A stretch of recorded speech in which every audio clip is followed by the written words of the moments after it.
Vrai ou faux? Salut à tous, ici Nozman et bienvenue à vous dans ce nouvel épisode de Vrai ou faux. Dans le dernier épisode, je vous ai demandé de me laisser dans les commentaires des facts vrais ou faux sur la pollution d'intérieur. Voici vos commentaires. Avant toute chose, sachez que cette vidéo a été réalisée en collaboration avec la marque Dyson qui justement s'occupe d'améliorer un petit peu tout ce qui est pollution intérieure. Voici ce que ce thème nous réserve. Vos commentaires. Vrai ou faux? La présence d'araignées dans certains coins de la maison signifie que cette dernière est propre. On commence bien avec les araignées, je sais que ça va, il y en a plein qui vont pas kiffer. Mais c'est vrai, araignée dans une maison égale c'est pas mal. Ça va les arachnophobes, on est bien? Vous êtes bien? La présence d'araignées dans votre maison ne devrait pas vous effrayer.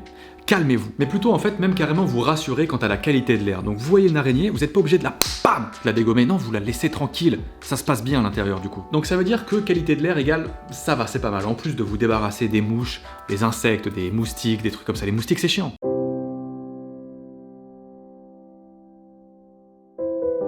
Parce qu'en fait, les araignées ont naturellement tendance à éviter les endroits trop chauds, trop humides ou trop confinés. Ce mot fait mal. Si elles s'installent chez vous, c'est qu'elles s'y sentent bien. Faut assumer ça, ok?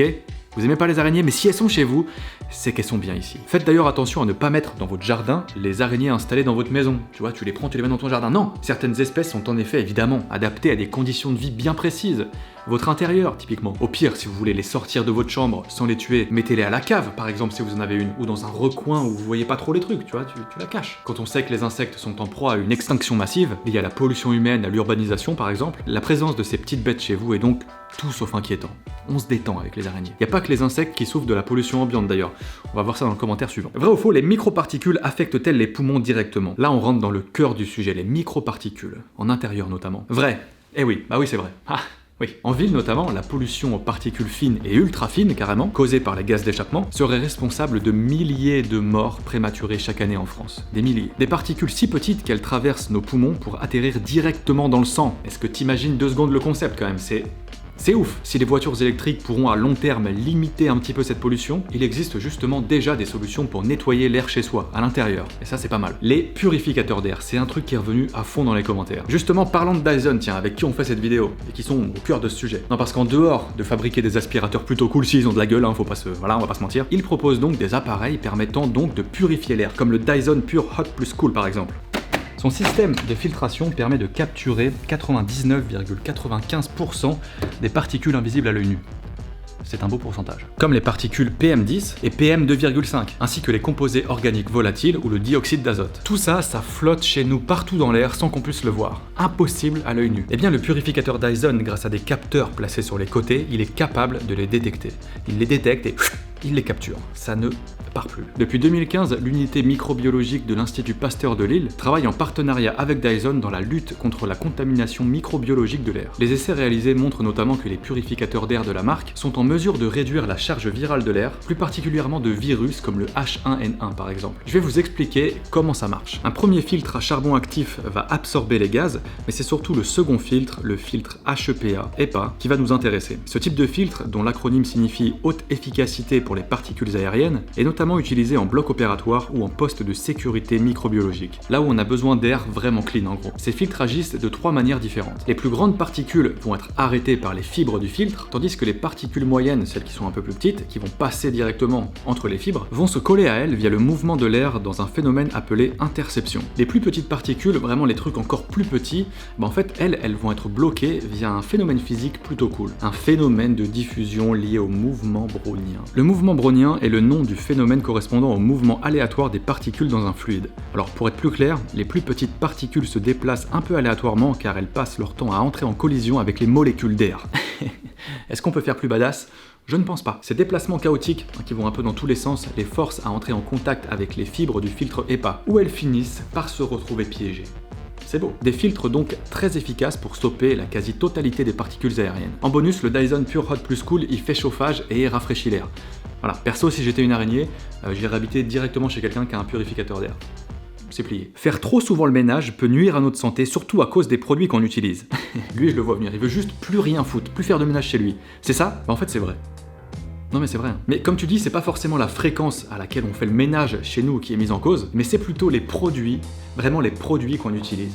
Ça peut nous défoncé. Le magazine 60 millions de consommateurs a mis en place un système d'étiquetage permettant de classer les différents produits ménagers en fonction de leur dangerosité. Parmi ceux-ci, il conseille d'éviter d'utiliser les produits désinfectants, les produits à base d'eau de javel, les lingettes ainsi que les blocs pour WC qui sont très polluants. Le pire du pire, ce sont les produits pour laver le sol, ainsi que les mousses nettoyantes pour salle de bain. Déjà ça pue.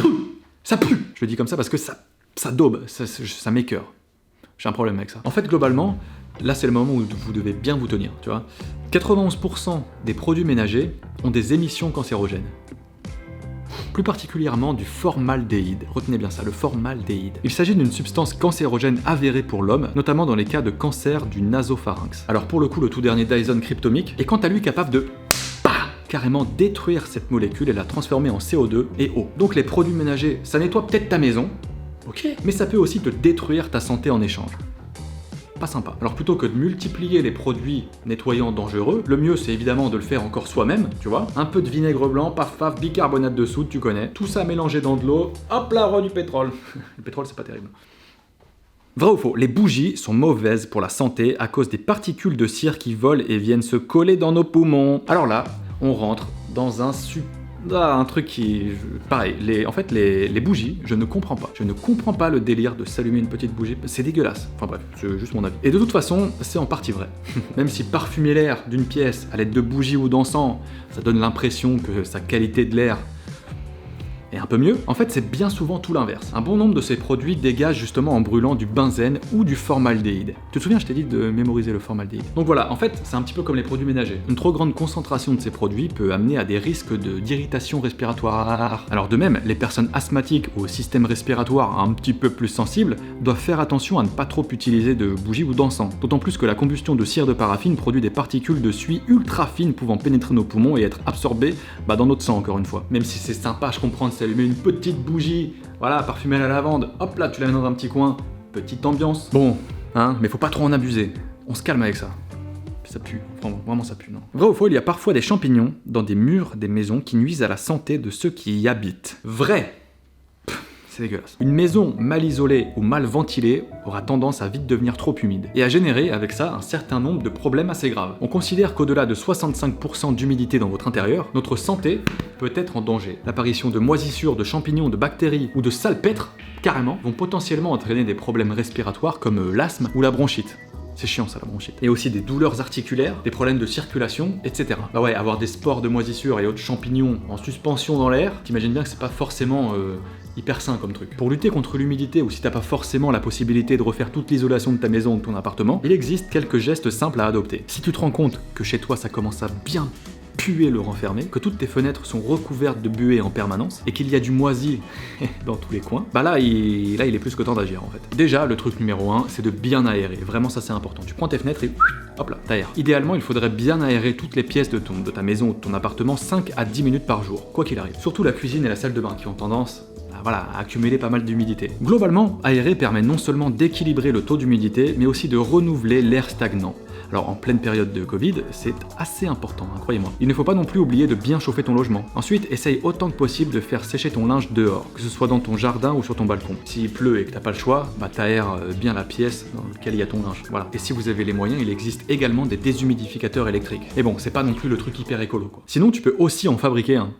Petit tuto, tiens. Pour ça, il te faudra une bouteille en plastique vide, une compresse, du coton, un élastique et 100 g de gros sel. Alors voilà, je vais vous faire un petit schéma, enfin, Pickup va vous faire un petit schéma. Tu coupes ta bouteille aux 3/4, puis tu mets la compresse autour du goulot, que tu fais tenir avec l'élastique. Tu mets quelques bouts de coton au fond de la bouteille, et le sel dans ton goulot retourné. Plus qu'à placer ça dans une pièce humide et laisser le sel absorber l'humidité. Alors je garantis pas que ça marche à 100%, hein, on se calme, mais voilà, ça peut dépanner. À l'inverse, faites aussi attention à un air trop sec, surtout en hiver où on a tendance à surchauffer, tu vois. Tout est une question d'équilibre. Vrai ou faux, avoir des produits périmés augmente le taux de pollution et de microbes chez soi. Bon alors, ça dépend. S'il s'agit de yaourts ou de boîtes de conserve périmées, bon, tant que c'est fermé, a priori, il n'y a aucun risque de quoi que ce soit. Mais si tu laisses pourrir ta corbeille de fruits à l'air libre au milieu du comptoir de ta cuisine, Là, c'est pas ouf. Certains aliments moisis produisent des mycotoxines via les moisissures qui les recouvrent. C'est les mêmes toxines produites par les moisissures dues à l'humidité dans ton logement en fait. Les mycotoxines peuvent provoquer des intoxications, voire à long terme des déficiences immunitaires ou des cancers. Alors ouais, évitez de laisser pourrir des trucs à l'air libre. Dans le doute, évitez. C'est pas une idée incroyable. Vrai ou faux, les huiles essentielles permettent de réduire la pollution d'eau de l'air. Alors on a tendance à penser que les huiles essentielles, c'est forcément quelque chose de bien, parce qu'il y a le mot essentiel dedans, et que c'est naturel entre guillemets. En fait, c'est comme tout, il ne faut pas en abuser. Et surtout, ça dépend de l'huile essentielle employée. L'aromathérapie connaît un grand succès depuis quelques années, mais ce n'est pas sans risque. Selon une étude du Journal of Clinical Endocrinology and Metabolism de l'université d'Oxford, sur les huiles essentielles à base de lavande notamment, certains de ces composants fonctionneraient comme des perturbateurs endocriniens, imitant l'œstrogène et bloquant la testostérone, provoquant une croissance anormale des seins chez les adolescentes et les préadolescentes, et pouvant même provoquer une puberté précoce à l'âge de 7-8 ans. Chez les hommes, ça entraîne également un risque, celui de la gynécomastie, c'est-à-dire de croissance de seins chez les jeunes garçons. Alors avant d'utiliser n'importe quelles huiles essentielles un peu à tort et à travers, comme ça, huiles essentielles, il est donc recommandé de demander l'avis de son médecin. Souvent, ça c'est pas mal. En fait, c'est un peu comme pour les bougies parfumées, tu vois. C'est pas parce que ça sent bon que c'est forcément sain. Ou bon, justement, même si la plupart de ces huiles profitent d'une réputation de produits naturels. Les diffuseurs d'huiles essentielles produisent par exemple des composés organiques volatiles qui restent en suspension dans l'air, dont le limonène, un solvant pouvant provoquer des irritations et des allergies. Vraiment, les solutions les plus simples sont souvent les meilleures. Alors vraiment, si ça pue chez vous, déjà on se pose 2 secondes, on réfléchit un peu, voilà, on se pose des questions quoi, mais plutôt que d'avoir recours tout de suite aux produits ménagers, aux bougies ou aux huiles essentielles, essayez d'abord d'aérer quoi. Vrai ou faux, sans vêtements ni quelconque textile, il n'y aurait pas de poussière. Faux! Enfin, un commentaire faux. La poussière ne provient pas juste de nos vêtements, hein, loin de là. La poussière, c'est une grosse partie de nous-mêmes. Littéralement. En plus des fibres de vêtements ou de canapé, elle contient tout simplement les peaux mortes répandues des personnes vivant dans le même domicile. Yes, ainsi que des poils, des cils, d'autres matières un peu bizarres, enfin bref, il y a tout un tas de trucs. Mais c'est pas sale, hein, c'est bon, c'est la nature. Et on trouve également de la terre, bien sûr, des bouts d'aliments, des acariens, plein d'acariens, vivants ou morts d'ailleurs, ainsi que toutes sortes de particules ramenées de l'extérieur. Et évidemment, en trop grande quantité, l'inhalation de poussière peut créer des lésions pulmonaires, tandis que les acariens sont quant à eux responsables d'allergies et de crises d'asthme. Surtout en hiver, vu qu'on a plus tendance à rester un peu confiné chez nous, volontairement ou involontairement d'ailleurs. Tu vois ce que je veux dire? Alors c'est vraiment important justement de passer un petit coup d'aspirateur de temps en temps, histoire de dégager tout ça quoi. Que ce soit juste le sol ou même le matelas ou les canapés, tu vois. Surtout qu'avec un aspirateur Dyson... Waouh. Bah tu peux aspirer jusqu'à 99,97% des particules. Donc je vais aller faire un petit coup d'aspi là, tu vois. Ça ne déconne pas du tout. Vrai ou faux, les plantes contribuent à assainir l'air de façon significative. Malgré les idées reçues, vraiment il y en a plein sur ce sujet, bah c'est faux. Depuis quelques années, on nous vend des soi-disant plantes dépolluantes. Mais au-delà vraiment d'une astuce commerciale, qu'en est-il vraiment? Je vous pose la question, enfin non, je vais le dire. Est-ce qu'on peut réellement nettoyer l'air de notre domicile en mettant des plantes partout? Si les plantes en pot captent effectivement certains polluants, c'est en quantité malheureusement négligeable, vraiment. La première étude sérieuse sur le sujet remonte aux années 80, alors que la NASA cherchait justement des méthodes efficaces pour purifier l'air des habitacles de ses navettes. L'étude montrait que dans certaines conditions contrôlées de laboratoire, des plantes spécifiques éliminaient effectivement certains polluants. Sauf qu'entre des conditions de labo ou de navette spatiale et ta maison ou ton appart, il y a une grosse différence en fait. Pas pareil. Les polluants sont effectivement loin d'être les mêmes. Et on trouve chez nous tout un tas de trucs qu'on trouve pas dans un labo ou dans une navette spatiale. D'autres études ont par exemple montré que aérer était justement bien plus efficace pour purifier l'air chez soi que justement d'avoir un paquet de plantes partout. Aérer, c'est bien. Si t'as pas de purificateur d'air Dyson, le meilleur moyen d'avoir un air plus ou moins propre chez soi, ça reste donc le truc le plus simple au monde. Aérer. Allez, lève-toi et va ouvrir ta fenêtre un peu, là. Ça va te faire du bien. Sauf si tu regardes cette vidéo en pleine nuit, commence à faire froid un peu. Merci à tous d'avoir suivi ce nouvel épisode de Vrai ou Faux, j'espère vraiment qu'il vous aura plu, c'était un plaisir à le faire. Merci à Dyson d'avoir permis cette collaboration, c'était cool. Merci de mettre le petit pouce en l'air si vous avez plu, de partager, de vous abonner comme d'habitude, et de laisser un max de commentaires pour le prochain épisode de Vrai ou Faux qui portera sur ce thème, le cœur. Il y a plein de trucs à dire sur le cœur. Moi je vous dis comme d'habitude, à très bientôt, à la prochaine, car la science n'attend pas. Salut!